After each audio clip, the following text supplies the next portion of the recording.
Beta.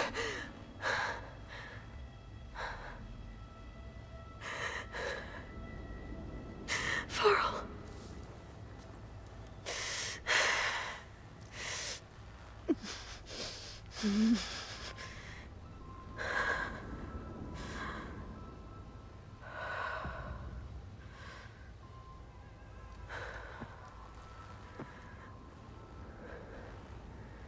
Where am I? Ah, you're awake. You took quite a hit when Gerard attacked you. I imagine you must still be in a great deal of pain. I can assure you that we are safe. The others can't detect us here. You mean the other Zeniths? You must be Tilda. I wasn't sure if Beta would have told you about me. Where is she? Alive. And while she isn't where she wants to be, not in urgent danger. We must discuss how to get her back, of course, after you've shaken off the cobwebs. When you're ready, take the stairs down the hall and come see me. In the meantime, I'll make breakfast. Breakfast. Okay.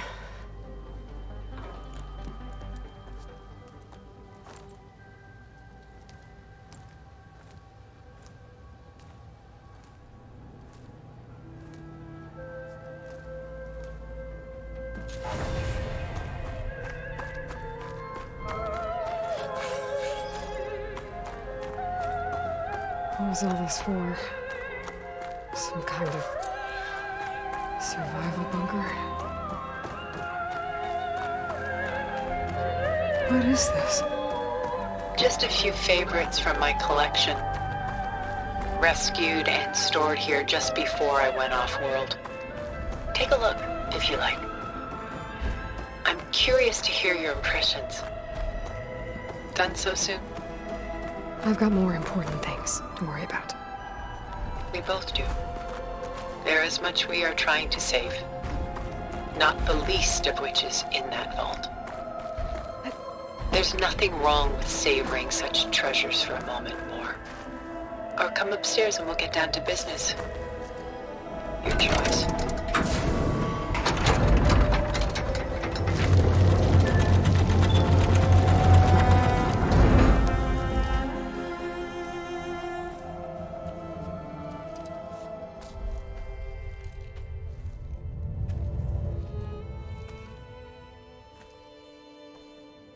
There you are. Feeling better? How did you find us? At the Cauldron? And what did you do to everyone right before I passed out? All business, I see.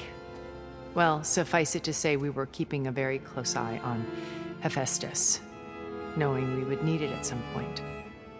Your ruse didn't fool us, and as for my little trick, it was an overload of the senses, accompanied by an energy discharge. Gerard and Eric were only momentarily disoriented due to their shields, but it rendered you unconscious while I got you out. Perhaps some breakfast might steady you a bit?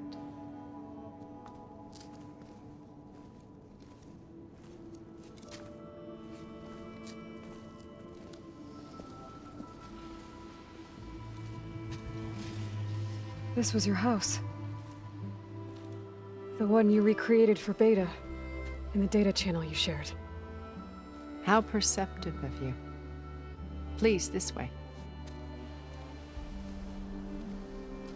After everything your people have done, you think I'm just gonna sit down and have a chat with you? They're not my people. They never were, and especially not now. You shot off into space with them, and lived with them for 1,000 years before coming back. So what made you suddenly turn on them?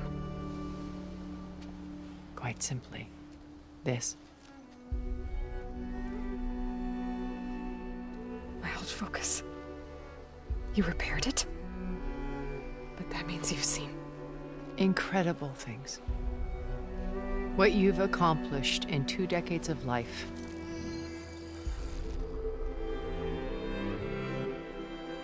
A 1,000 years at my back and I haven't even come close.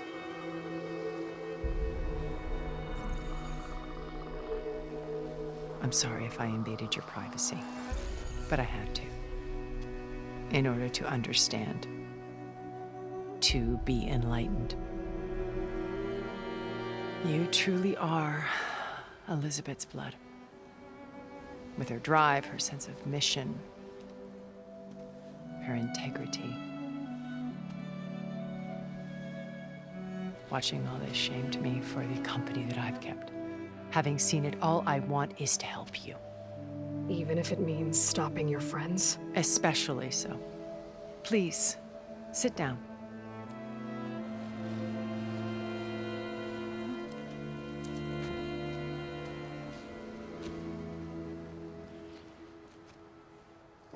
There. That's better. Now, we must recover Beta and Gaia at all costs. By now, you must know that Gerard intends to use Gaia to reboot the Earth's biosphere. Remaking this world to specifications that would only suit us immortals. This process will kill every living thing on the planet. He calls it a clean install. Not if I stop him first. Not if we do. And once he and the others are gone, we can work together to fulfill Elizabeth's dream.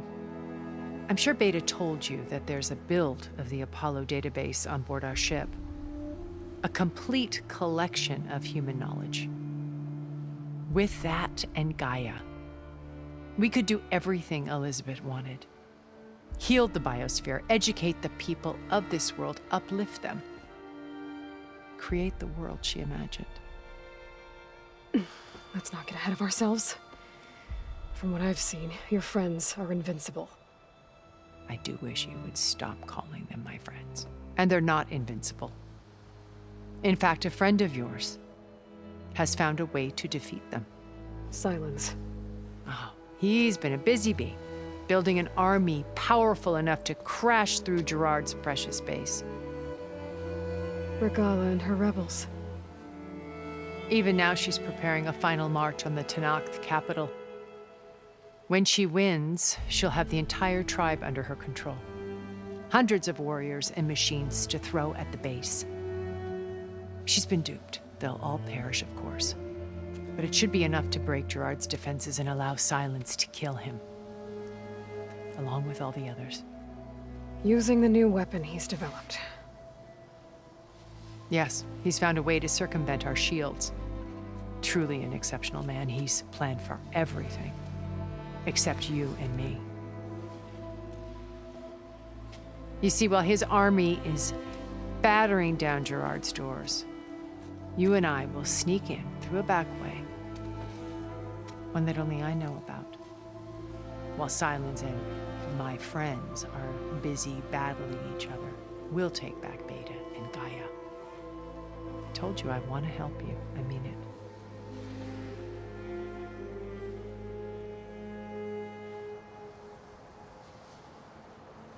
My old focus. How did you find it, let alone repair it? When we encountered you at the Hades Proving Lab, Gerard saw you as a redundancy. I knew better. You were a revelation. After your dramatic escape, bravo, by the way. Gerard and Eric assumed you were dead and gave up the hunt. I wasn't so sure. When the others were busy, I returned to the lab and searched for any trace of you. That's when I found this little treasure. Not easy to repair, but certainly worth the effort. As I watched your life unfold, you were like a splash of color on a worn canvas. What Liz was, and more. Did you show it to the others? Of course not. It was your actions that inspired me to defy them. It's worth noting that if I hadn't found it and watched its contents, I wouldn't have known to save you at the cauldron. You'd be dead. So I should be grateful? If you like.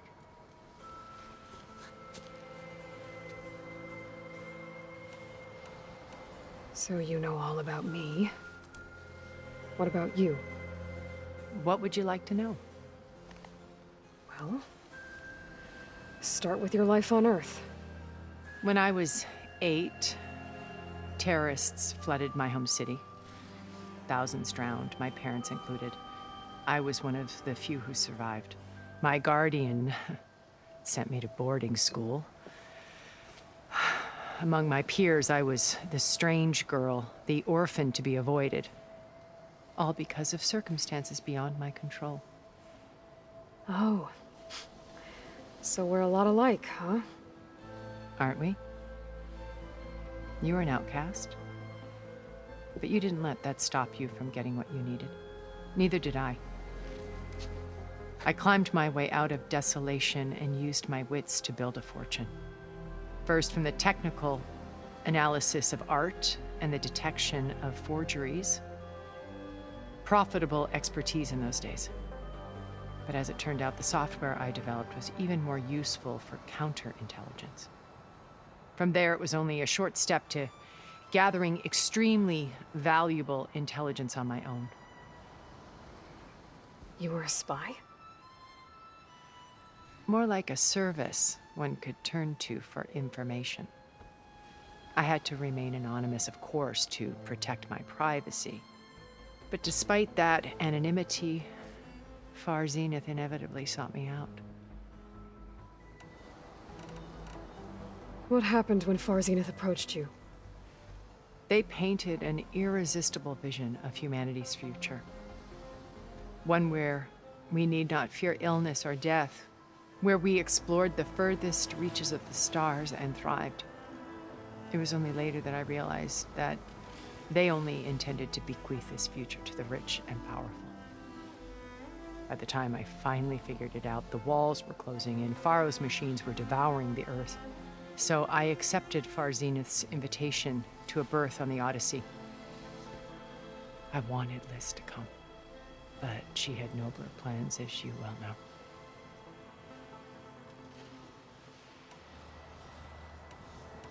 So you didn't know the other Zeniths were monsters until it was too late? I knew some of them were, certainly. It wasn't until we were off-planet that I understood the true scope of their greed. I was grateful to simply be alive, but the others became obsessed with a kind of effortless immortality.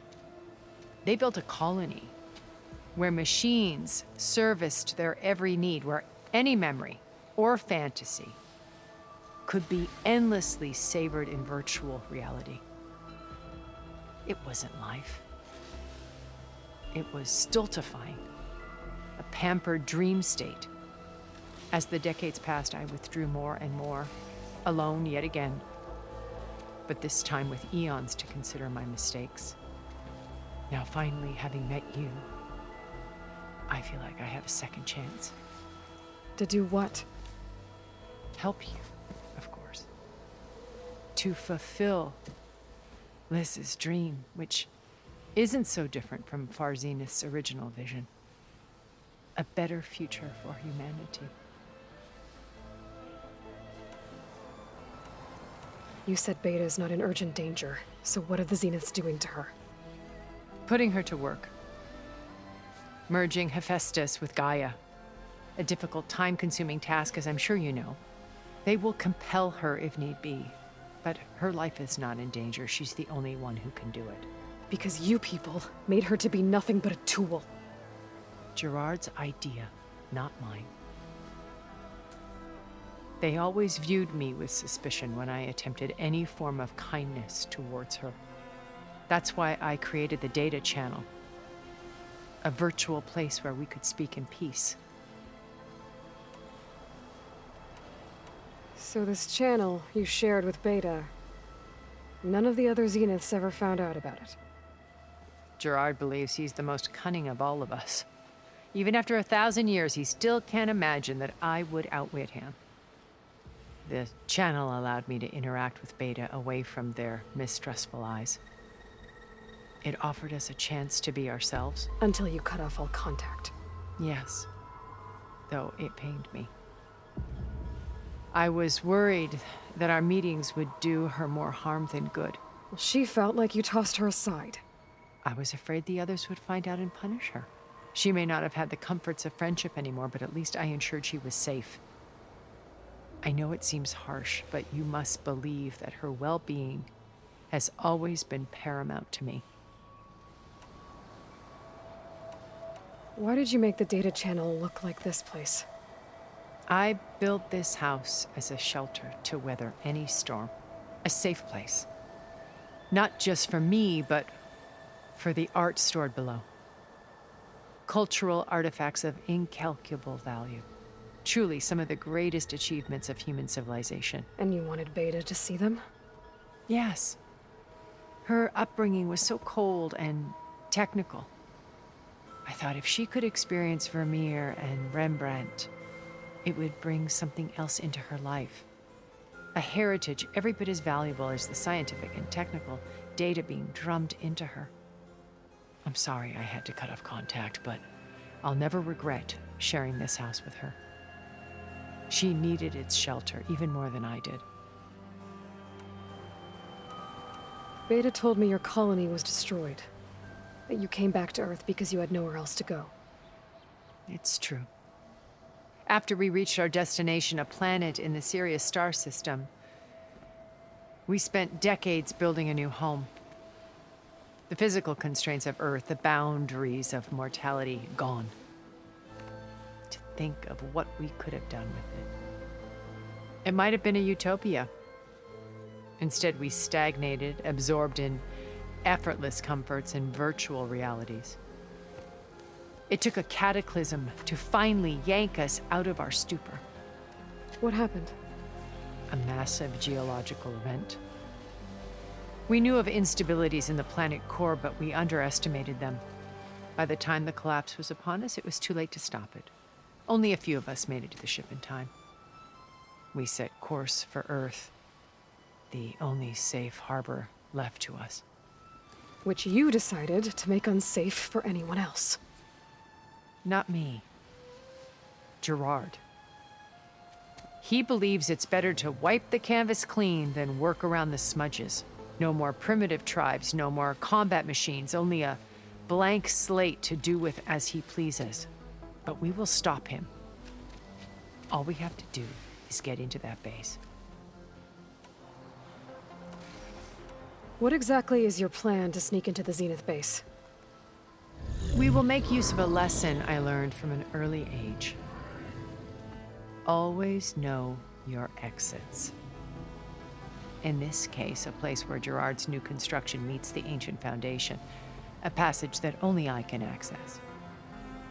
When Silence flings his army at the base, we will enter through this back door, bypassing most of the fighting. The distraction will provide us with a window in which to rescue Beta and Gaia. Once we're inside the base, where will we find Beta and Gaia? Here in the command center. By then, Gaia will have been reunited with all of its subordinate functions, including Hephaestus. What about the alpha build of Apollo on your ship? A simple matter of recovery once the others have been dealt with. With that in hand, we'll have everything we need to make this world as it should be. How do you know about Silence's plan? He isn't the only one adept at spyware. You hacked his focus? No, he's too careful for that. But his subordinates? Not so much. He gave additional focuses to the tribals he branded the Sons of Prometheus. By tapping them, I learned about most of his dealings. The distribution of override technology, the arming of Tanakh rebels, and the secret pact with Regala to attack Gerard's base. But how did he come up with a weapon that can take down your shields? That's the one thing I haven't been able to figure out, but however he did it, I'm quite certain it will work. With it and the Tanakh army, victory seems to be within his grasp. Such a shame he'll be disappointed. Regala's only interested in killing Hekarro and waging war on the Karja. What does she have to gain by attacking Zenith? It's the price she must pay for her war. Without the ability to override machines, her little rebellion would have languished in the desert. So she trades with the Sons of Prometheus.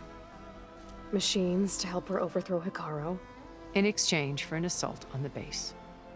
Pride has deluded her into thinking she can actually survive such a battle, and all without ever knowing who the sons of Prometheus really answer to.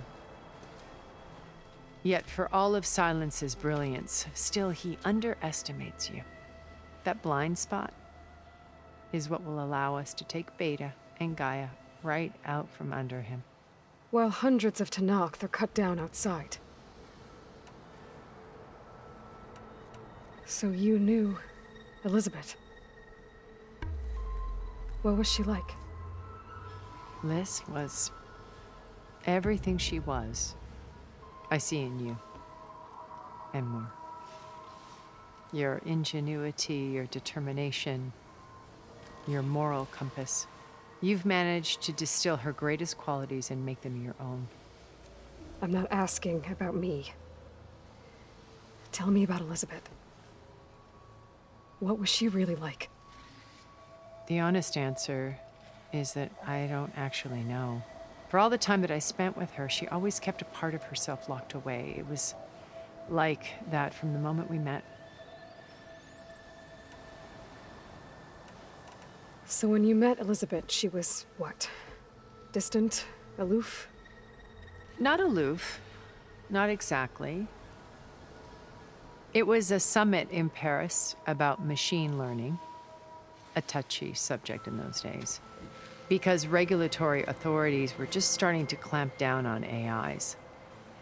Liz gave the keynote address. She had already achieved great renown for her work in automated environmental reclamation. But in her address, she was just starting to imagine the next step, an AI-driven system that wouldn't just act on its programming, but actually take responsibility for its sphere of influence. To care about life. Not just follow orders. Revolutionary stuff. I was fascinated. And I wanted to meet her for a long time. I watched her after her talk. She had spoken with such moral authority, such empathy. But after that, she retreated. I could tell she felt uncomfortable with all of her admirers. It was as if giving the talk had cost her something. I didn't want to be a pest, so I planned my approach carefully. So how did you finally approach Elizabeth after her talk? I picked the right moment. The morning of the next day, right as she came back to the conference, she had just had her coffee. She was fresh, rested. It was like she had braced herself for the onslaught of colleagues. I asked if I could walk with her, then put forth a question about her talk that I thought was intelligent. Her answer made me realize it wasn't, but she was very welcoming. Almost as if we were previously acquainted. It was only halfway through the conversation that I realized she knew exactly who I was. It was quite a shock to me. My business was trafficking in secrets, and I took great pains to protect my anonymity. So that was Liz, perpetually one step ahead. I came to view our meeting as a metaphor for our friendship. She always seemed to know me far better than I knew her. I guess I know the feeling.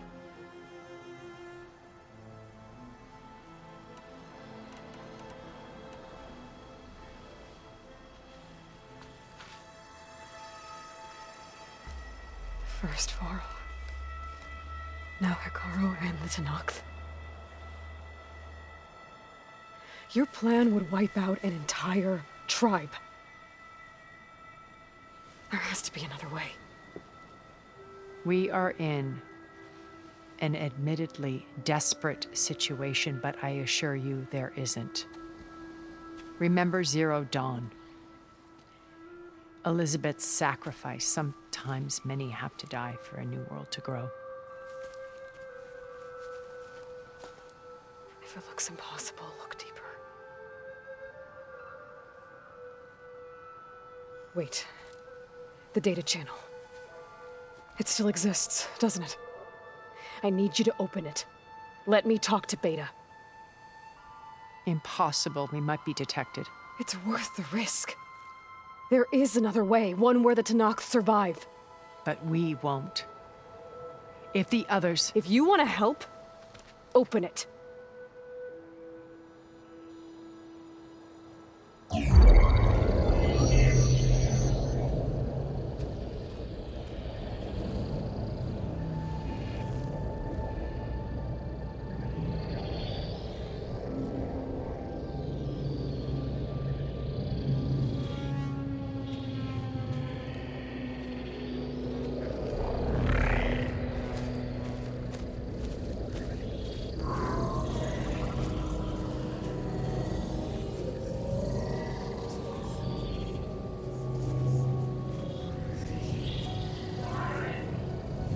What are they doing to her? Virtual reality dissociation. The manual merge of Hephaestus will take hours upon hours of tedious micromanagement. If she resists the work, they run simulations to induce feelings of isolation and despair. Beta, can you hear me? You're alive. They're watching me. I can't hold up this extra projection for long. You should have killed me. No. No, look at me. I'm coming for you. I promise. Okay? I just need you to hold out a little while longer and work on the merge.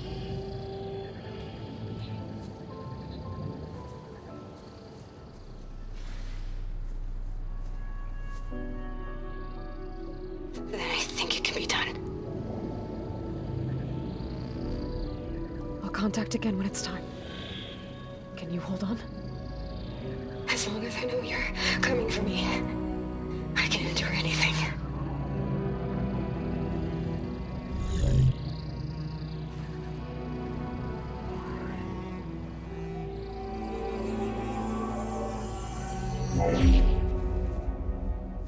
All right. I did as you asked. Now I think you need to tell me what you're planning. I'm going to take Sylens' army away. I don't need it. Only the weapon he made to penetrate your shields. And how do you propose to get it? Ask him nicely? Without Regala and her rebels, he won't have a choice. We'll be his only option. Only option for what? What did you tell her? That is between me and my sister. Will be Sylens' only option for crashing that base. I'll tell you the rest later. But first, there are a couple of things I have to do. Oh. And what are those? Lay my friend to rest. And then I'm going to use the override that Beta gave me at Gemini to put an end to Regala's rebellion. From the air. Wait.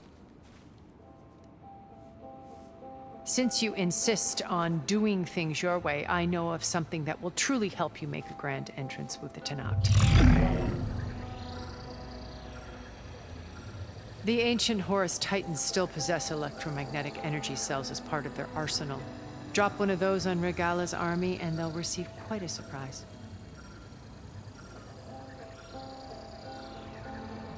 So go, do what you must.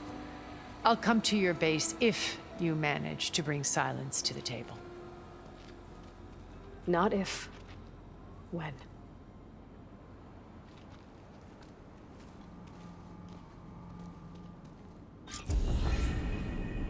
Erend, are you there? Aloy! Aloy, is that really you? Yeah, it's me. Where's everyone else? We're all... we're back at base. What happened? It might be easier to explain.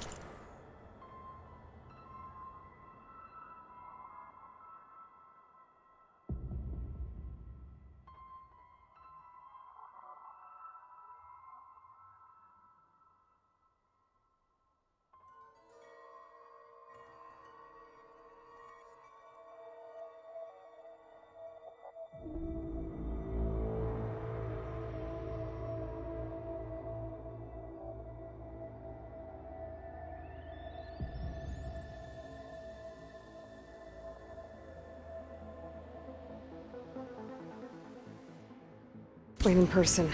I'll try to join you there when I can. Okay. We'll wait here for you. It's good to hear your voice, Aloy.